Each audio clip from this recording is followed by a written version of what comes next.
back, everybody. People ask me if they can race their CRF230F, and I tell them yes, and I tell them no. I ask them, racing what kind? Motocross, hare and hounds, scramble, enduros, desert? Depends what you're talking about and how competitive you want to be.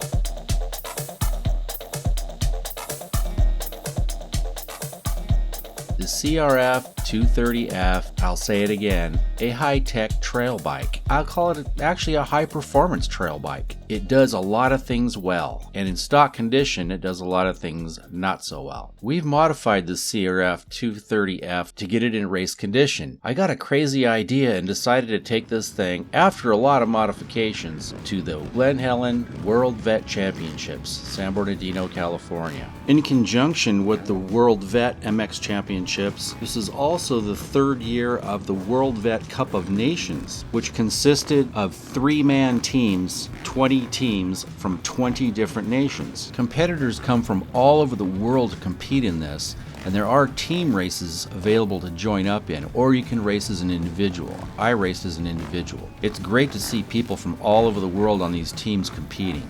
The classes run the usual novice, intermediate, expert, and pro, but they also have it broken down in by age group, 30 plus, 35 plus, 40 plus, and so on. And they even have a few 80-year-olds, believe it or not. I can't see myself doing this at 80 years old, but who knows? They had over 1,000 competitors in this race from all over the world, and it gets more popular every year. As an added bonus, they were awarding the Edison Dye MOTO+CROSS Lifetime Achievement Award while I was there. If you don't know who Edison Dye is, he's only the father of American motocross. Now, the question is this little CRF230 ready for a race? I think so. Now, we took a little trip over to DT1 Motocross Park in Tulare, California, and gave it a little tryout. The bike was up to it, my body wasn't. Just wasn't feeling it that day. We had a fun day at the track. I don't really want to call this a motocross bike, but after taking it to the DT1 track, I decided to do something kind of crazy. I'm going to go all in. Glen Helen World Vet Championships, San Bernardino, California. The week before the race, I did a reconnaissance mission down to the track. I hadn't been there in 25 years, and I needed some practice time. So I took one day out, drove the 6 hours down there, and took some practice lap. Well, guess where we are, boys and girls? Yeah! Finally made it. 5 hours of crappy driving, crappy hotel. The destination is on your left. We made it. Glen Helen Raceway. Yeah! Arrived. Finally. This is what's known as a big boy track. Can you see that hill behind me? Look at that thing.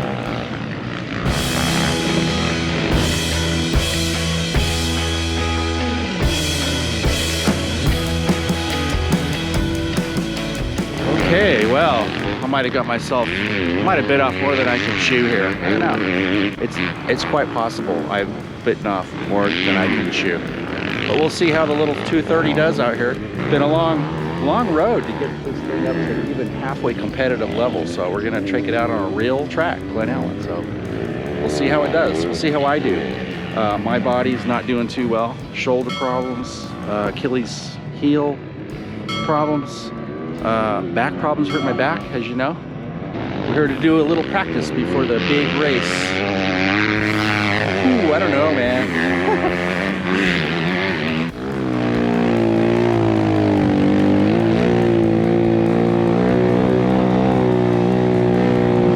The hills are steep as hell. The downhills steep as hell.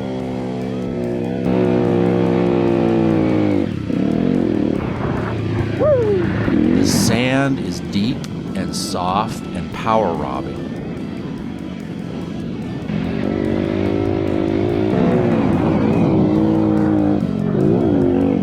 At that point, I knew I was in big trouble because I had already committed to the race, and I realized the bike just didn't have the power to pull the hills.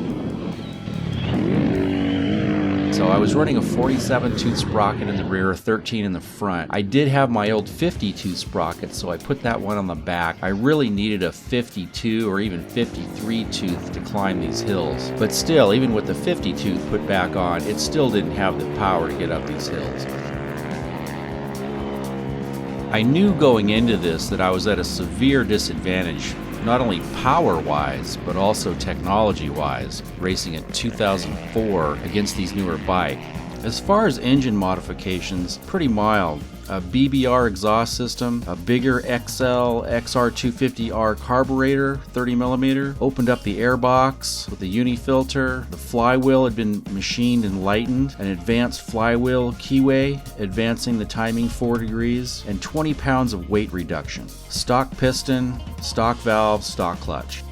As far as suspension mods, it now had the XR250R 1995 shock installed, so it did have some adjustment of the rebound and compression, which really helped things. The front forks had the stiffer BBR springs and the Racetech emulators, the gold valve emulators, and that was certainly 100% improvement over the stock. I wouldn't even think of racing this bike without some type of modification of the fork. Springs are completely too soft for racing. So with the Racetech gold valves and the differ springs, it did certainly help, but it just really wasn't up to the task. Definitely not enough modifications for this track to be competitive against these guys. But here I am, doing it anyway. Really, I should say I wasn't up to the task. Being out of shape certainly didn't help things. The only way I knew that I could even have any chance at all of even keeping up with any of these guys, carry speed on the outside turn, don't get bogged down in the soft stuff. I'm not going to be able to race any of these guys corner to corner in a drag race. It was just a matter of keeping my momentum up. There's something about riding a slow bike fast versus riding a really fast bike slow. It just felt right. And coming in as the underdog is something I kind of got used to. It felt right.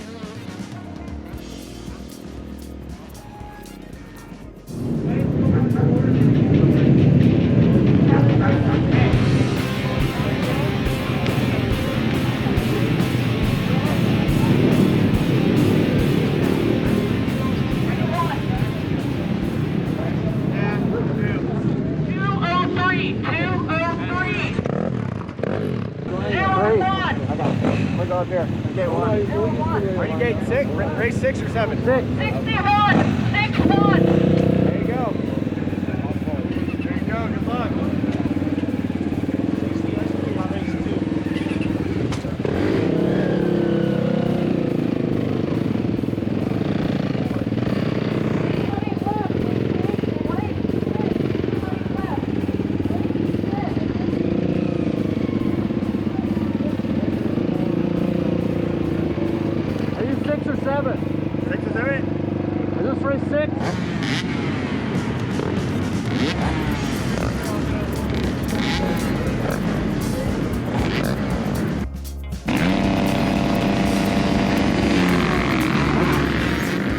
As I sat on the starting line, I thought, you really got yourself in deep this time.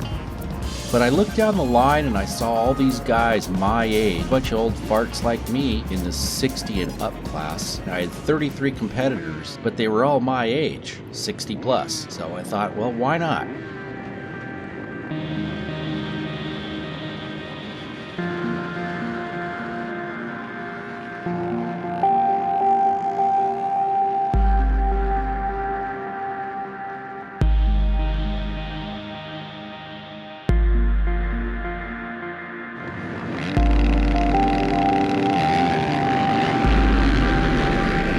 It's a little bit intimidating looking at all these brand new bikes next to you, and I mean brand new 450s, 250s, YZF CRF 450Rs with twice the horsepower, some newer technology, so it's pretty intimidating.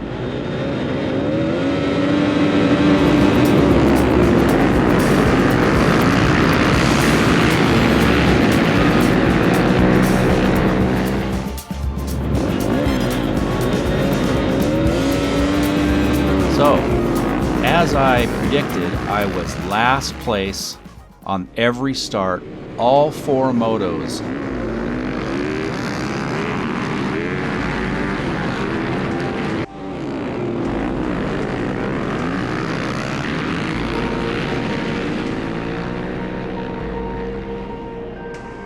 swear I won't forget this. Why do I regret this? In my mind reckless, thoughts are feeling endless. Sitting up, I'm breathless, anxiety's infectious. I feel so defenseless, betrayed and embarrassed. I hate being open, I hate being broken. I feel like an ocean filled up with emotion. Last place, all 4 motos. Now, as I got rolling, by the time I hit the first turn, in most of the races I had already passed a few guys. By the time we got to the second turn, I had already passed 10 guys, but as soon as we got to the uphill, the guys would start passing me back. And so it just became a game of me passing 3 or 4 guys on the tight stuff and the downhills, and then them repassing me on the uphill.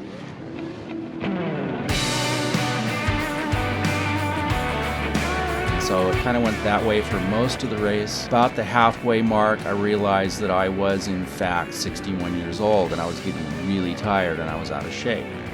And so if you're thinking about doing this and you're out of shape, don't think about it. Because you're not going to be able to, on this track especially, this is a real motocross track. This track is rough. If you've ever raced here, you know Glen Helen gets really rough at the end of the day. And if you're not in shape and you haven't been riding, you're going to get pounded.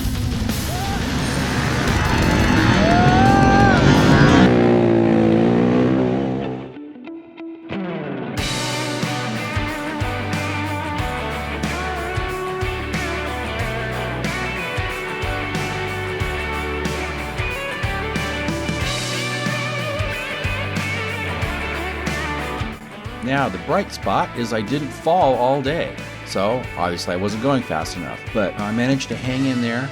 Now, this is where the little 230 shined, in the tight stuff. Squaring off turns, diving into the inside, it's great.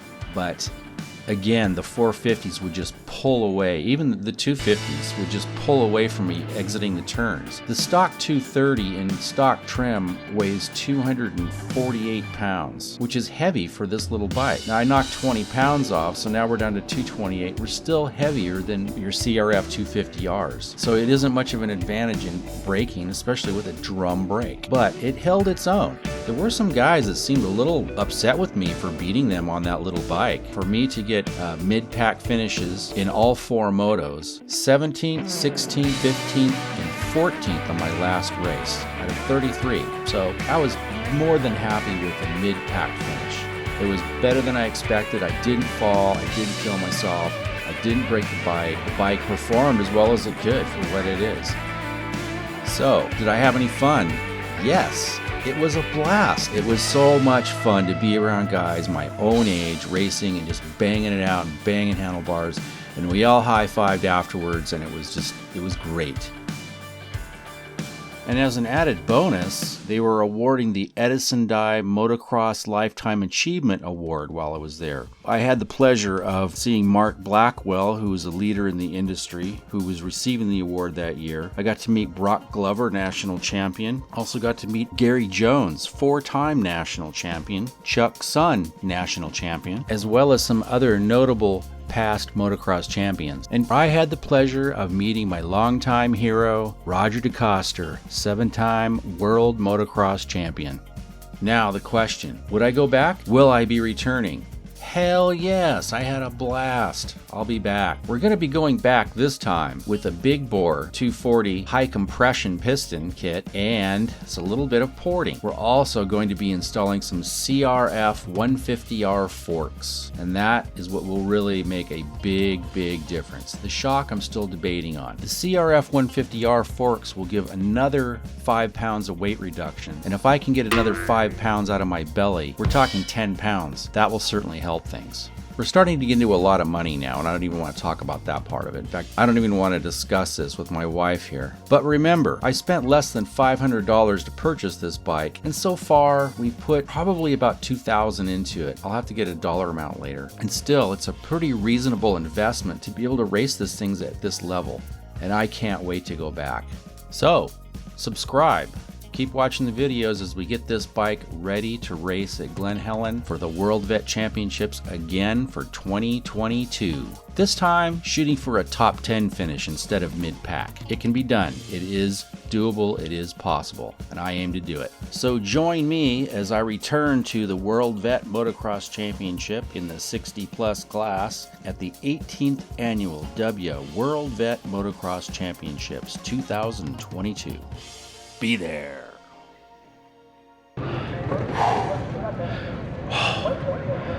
Oh man. Well, I just finished second moto. About killed me. But one thing is for sure.